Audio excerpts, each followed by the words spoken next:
साथियों, हम लोग अभिलेखों के वीडियो की तरफ चलते हैं।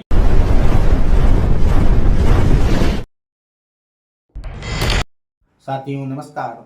आज आपको मैं अनिल तिवारी मौर्य वंश के अभिलेखों से संबंधित बातों पर चर्चा करूंगा। जैसा कि आप जानते हैं, अभिलेखों के अध्ययन को एपिग्राफी कहते हैं।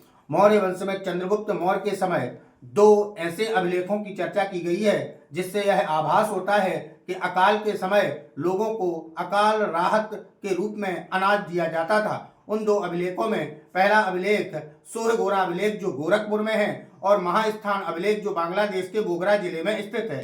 तो साथ में सम्राट अशोक मौर्य वंश और पूरे भारत का पहला राजा हुआ है जिसने अभिलेखों के द्वारा अपनी जनता को संबोधित किया है और जनता को पुत्रवत माना है। इसके अभिलेखों को सबसे पहले पढ़ने में सफलता एक अंग्रेज जेम्स प्रिंसेप ने प्राप्त की थी।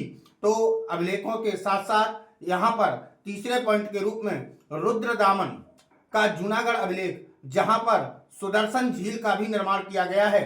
जूनागढ़ अभिलेख भारतीय इतिहास का पहला संस्कृत भाषा में लिखा हुआ अभिलेख था जिसे विशुद्ध संस्कृत में लिखा गया था। जूनागढ़ के पास ही गिरनार क्षेत्र सौराष्ट्र प्रांत पड़ता है।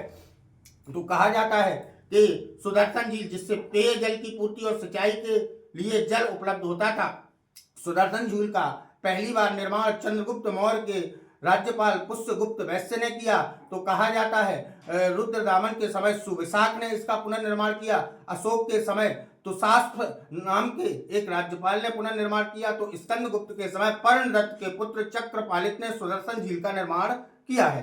तो दोस्तों, आज के लिए इतना ही।